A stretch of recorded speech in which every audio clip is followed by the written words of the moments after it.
मचाने वाली इतनी सारी बाइक्स आ जाएगी 400 सीसी, ऐसे हो जाएगा जैसे 125 सीसी का मार्केट है इंडिया में। हंटर तो चलो स्प्लेंडर है रॉयल एनफील्ड की।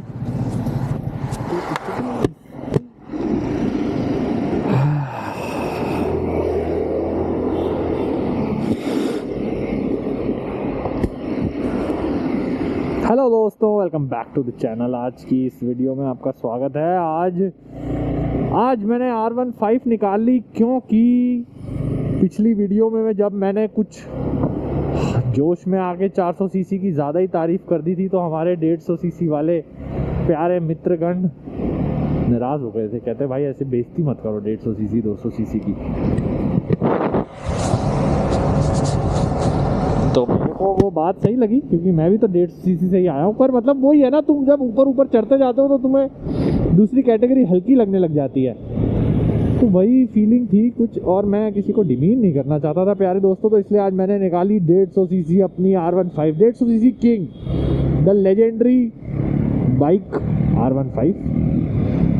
बात मुझको 400 सीसी सेगमेंट की ही करनी है प्यारे दोस्तों, क्योंकि 400 सीसी सेगमेंट जो है, 300 से 400 सीसी वाला ये जो सेगमेंट है, ये अपने देश में, अपनी देश की बाइक मोटरसाइकिल इंडस्ट्री में सबसे हॉट सेगमेंट है इस टाइम पे। मेरा कैमरा अपनी माँ की आँख करवाने से बाज नहीं आता, हिलता रहता है। ये सबसे हॉटेस्ट सेगमेंट है इस टाइम पे। ये कैटेगरी सबसे हॉटेस्ट कैटेगरी है हमारे देश में।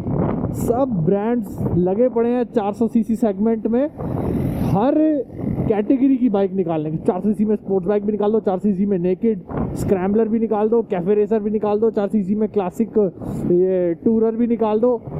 सब सेगमेंट की बाइक्स निकाल दो। 400 सीसी सेगमेंट इतना ज़्यादा हॉट हो गया है, और अब लोग 150-200 सीसी से ऊपर मूव करने लगे हैं 400 सीसी की तरफ। तो जैसे ही देखा KTM 390 एक स्टार्टिंग एंथुजियास्ट की एक फेवरेट बाइक होने लगी, उसी टाइम पे एडवेंचर कैटेगरी में हिमालयन आई। उसके बाद 400 सीसी सेगमेंट और हॉट होता गया। फिर उसी टाइम ऑलरेडी डोमिनार उस टाइम थी, तो डोमिनार उस टाइम 400 सीसी सेगमेंट में थी, लेकिन कोई बहुत ज़्यादा धूम नहीं मचा रही थी, क्योंकि उसने अपनी आइडेंटिटी नहीं बनाई। उसने सीधा टारगेट किया क्लासिक को, जिसका फैन बेस बहुत ही ब्लाइंड है। तो ये एक गलती जो है बजाज ने करी। अगर अपनी बाइक को वो अलग तरह से पेश करते, ना कि दूसरे बाइक के ऊपर कमेंटबाजी करके अपनी बाइक को पेश करते, तो ज़्यादा अच्छा होता। क्योंकि डोमिनार हर तरीके से क्लासिक से ज़्यादा अच्छी बाइक है, आज भी और पहले भी थी। लेकिन बजाज ने मतलब पूरा का पूरा प्रोडक्ट ही दूसरे का मॉक करने में मार्केटिंग कर दिया, तो उसका हर्जाना बजाज को भरना पड़ा। उसके बाद आई हार्ले 440, फिर हमारे पास आई ट्रायम्फ स्पीड 400, स्क्रैम्बलर 400X, फिर हमारे पास आ गई हीरो की मैवरिक, और बाइकों की झड़ी लगी पड़ी है। तब से बाइकें रुकी नहीं है 400 सीसी सेगमेंट में, सब ने निकाल दिया। अपाचे ने पहले स्पोर्ट्स बाइक निकाली हुई थी RR, फिर RTR 310 अपाचे। तो कोई भी इस रेस में पीछे रहने की नहीं सोच रहा है। इस रेस में कोई भी पीछे नहीं रहना चाहता है। सब लोगों को चाहिए piece of cake, piece of pie, क्या बोलते हैं उसको।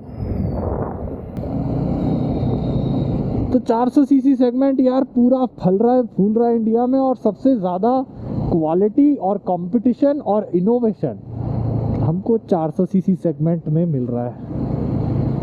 तो आपके यूसेज पे डिपेंड करेगा कि आप कौन सी 400 सीसी बाइक लोगे, और हर सेगमेंट की, हर नीश की और हर यूसेज के हिसाब की 400 सीसी सेगमेंट की बाइक है। और वो ऐसा सेगमेंट है 400 सीसी जो शहर में भी मस्त है, और सेम टाइम टूरिंग में भी बढ़िया है, एवरेज भी सही है, टूरिंग भी कर लेता है, कैपेबिलिटी ऑफ रोडिंग कैपेबिलिटी भी है, टूरिंग भी है, डेली कम्यूटिंग भी है, आप सब कुछ कर सकते हो, ट्रैक राइडिंग भी है।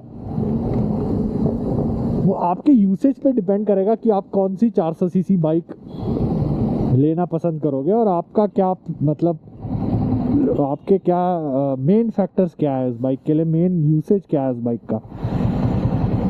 अगर आप ऑफ रोड फोकस्ड और टूरिंग बेस पर्पस के लिए बाइक लेना चाह रहे हो तो आपके पास KTM एडवेंचर 390 है, हिमालयन 450 है। दोनों बहुत बढ़िया टूरिंग और ऑफ रोडिंग के मामले में बहुत बढ़िया बाइक्स हैं। एडवेंचर 390 के लिए आई कैन अश्योर कि उसकी क्वालिटी, उसकी strongness, but I am not sure about Himalayan. उसके ऊपर अभी काफ़ी सवाल उठ चुके हैं। अपार्ट फ्रॉम दैट, अगर आपका मेन पर्पस वीकेंड पे या कभी कभी टूरिंग है और वैसे सिटी कम्यूट है, कंफर्टेबल बाइक चाहिए, हल्की बाइक चाहिए, स्पीड 400 है आपके पास, स्क्रैम्बलर 400X है आपके पास चॉइस, हल्की बाइक्स हैं। KTM 390 आप तब लोगे जब आपको एकदम क्विकेस्ट रहना है, हर रोड पे सिटी में जाम में आपको मतलब नहीं माइलेज से, लेकिन आपको परफॉर्मेंस से मतलब है, तो आप KTM 390 ड्यूक लेंगे। RC 390 तो नहीं लेंगे क्योंकि उसमें अभी कुछ अपडेट नहीं आया। ट्रैक पे जाना है R3 अगर पैसे हैं, और अगर स्मार्ट भी और पैसे भी है तो Aprilia 457, RS 457 track riding. City में भी कम्यूट कर सकते हो, पर वही R15 वाला ही सीन है, कमर में दर्द तो होएगा ही। बहुत बढ़िया सस्पेंशन नहीं है, ब्रेकिंग में आपको थोड़ा सा ब्रेकिंग का भी बहुत अच्छी रिपोर्ट्स नहीं है। बाकी ओवरऑल वंडरफुल बाइक, मतलब अगर उसकी नेकेड आ जाए, टुआनो आ जाए 457 तो मैं कल ही बुक करा दूँ। I love that bike so much, कल ही बुक करा दूँ मैं, अगर उसका नेकेड वर्जन थोड़ा सा कंफर्टेबल आ जाए, इतनी ज़्यादा एग्रेसिव राइडिंग पोजीशन ना आए जैसे R15 है, क्योंकि उसके लिए तो आई ऑलरेडी हैव R15, तो एग्रेसिव बाइक तो मैं ये चला ही रहा हूँ। तो मेरा पर्पज़ रहता है बाइक कैसी भी हो थोड़ी कंफर्टेबल होनी चाहिए, और वैसे भी मेरी हाइट ज़्यादा है तो मुझे R15 भी छोटी पड़ती है। आई एम 6 फीट, तो इसके हिसाब से मैं बोल रहा हूँ। अपार्ट फ्रॉम दैट, अगर क्रूजिंग करनी है तो आपके पास डोमिनार है, पावर क्रूज़र क्लासिक है, थंडरबर्ड है। थंडरबर्ड के नए वाले कलर्स बहुत मुझे अच्छे लगे, यूनिक है, पर वो हर किसी को नहीं जचेंगे। जो ब्लूइश ग्रीनिश वाले टिंट्स में आए हैं, जो भरा हुआ है क्रोम उसके अंदर, और एकदम 1970s वाला लुक दिया है, बहुत बढ़िया मुझे लगती है। पर वो मेरे फैशन के साथ, मेरे मतलब मेरी प्रेफरेंस के साथ नहीं जाती है, पर वो मुझे बहुत अच्छी लगती है। सुंदर कुछ किया है रॉयल एनफील्ड ने। मैं वैसे 650 GT को भी इसी कैटेगरी में रखता हूँ, क्योंकि उसकी परफॉर्मेंस और उसकी स्पीड और टॉप स्पीड सब कुछ 400 सीसी के वाली बाइक्स के आसपास ही है। अगर सबसे हटके बाइक चाहिए तो अपाचे RTR 310, जो कि रोड पे दिखी नहीं है मुझे आज तक, मुझे एक सिंगल भी नहीं दिखी। पता नहीं क्या, या तो मैंने ही नहीं देखी है, लेकिन मुझे वो बाइक दिखी नहीं, पता नहीं वो बिकी नहीं है, महंगी कर दी है एक तो। और एक बहुत बढ़िया ऑप्शन सिटी कम्यूट करना है, कभी कभी हाईवेज पे जाना है, और लुक्स चाहिए RR 310। सुंदर बाइक, बढ़िया माइलेज, लो मेंटेनेंस, अच्छा इंजन, सेक्सी लुक्स।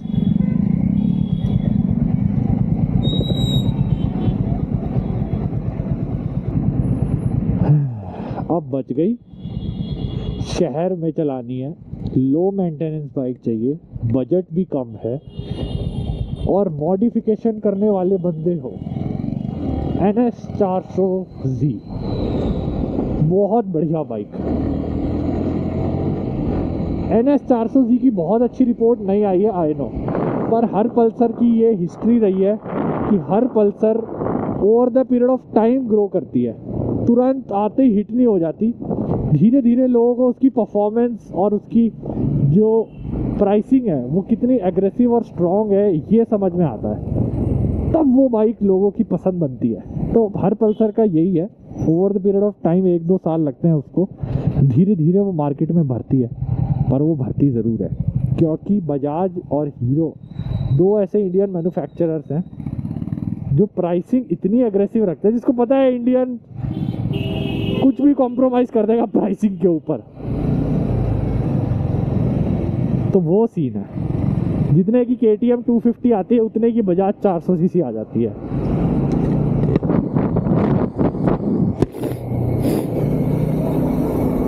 ये चीज़ जो है ये बहुत बड़ा फैक्टर बनती है इंडियन मार्केट में। और इसके अलावा कोई और बाइक बच गई?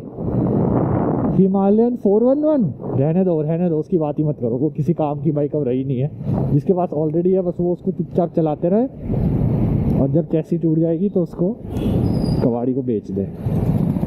अब मैंने सारी बाइक्स कवर कर ली, 10 से ज़्यादा बाइक्स हो चुकी हैं। अरे हम हार्ले 440 को कैसे भूल सकते हैं? हार्ले X440 हम एक बढ़िया क्रूज़र बाइक जो आपको सिटी में और बाहर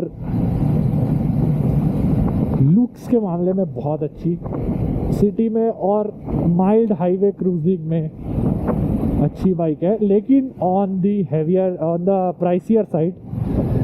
और अगर उसका ही चीप वर्जन आपको चाहिए और आप उसके टेल टाइडी और ग्रैब रेल को चेंज करा सकते हो तो हीरो मैवरिक एक बहुत सही बाइक है, जिसको लेके आप हल्की फुल्की मॉडिफिकेशन करके बहुत सुंदर सेक्सी बाइक बना सकते हो। That is up to your modification capabilities. ठीक है दोस्तों, इसके अलावा और कितनी सारी बाइक तो हमने नेम कर दी और उनका पर्पस भी बता दिया। स्पीड 400, स्क्रैम्बलर 400X, तीसरी हो गई हिमालयन 450, चौथी हो गई गोरिल्ला 450, पांचवी हो गई अपाचे RTR 310, छठी हो गई RR 310, सातवीं हो गई डोमिनार, आठवीं हो गई NS 400, नौवीं हो गई, नौवीं कौन सी होगी? हार्ले, 10वीं हो गई मैवरिक। भाई 10 बाइक 400 सीसी सेगमेंट। 11वीं हो गई KTM ड्यूक, 12वीं हो गई KTM एडवेंचर 390।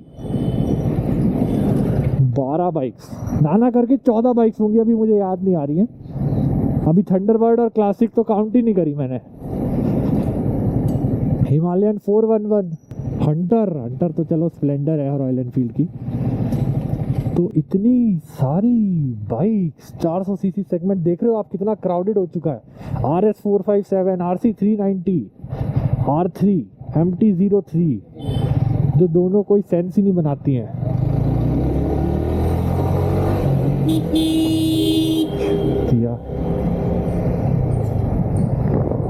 कितनी सारी बाइक्स हो गई दोस्तों, इसलिए 400 सीसी सेगमेंट बूम कर चुका है। अभी थ्रक्स्टन आने वाली है 400 ट्रायम्फ की तरफ से, धूम मचाने वाली इतनी सारी बाइक्स आ जाएगी 400 सीसी। ऐसे हो जाएगा जैसे 125 सीसी का मार्केट है इंडिया में। और अब लोगों का इंटरेस्ट भी बढ़ चुका है बाइकिंग को लेकर। तो that is due to which हर कंपनी लॉन्च कर रही है। आपको क्या लगता है इस बारे में? मेरे को कमेंट में ज़रूर बताना दोस्तों। और कोई बाइक मिस हो गई है या आपको मेरे विचारों से आप सहमत नहीं हो, आपका कुछ और कमेंट है तो मुझे कमेंट में ज़रूर बताना। मैं आपको मिलता हूँ अगली वीडियो में, तब तक अपना ख्याल रखो, सेफ रहो। जय हिंद दोस्तों।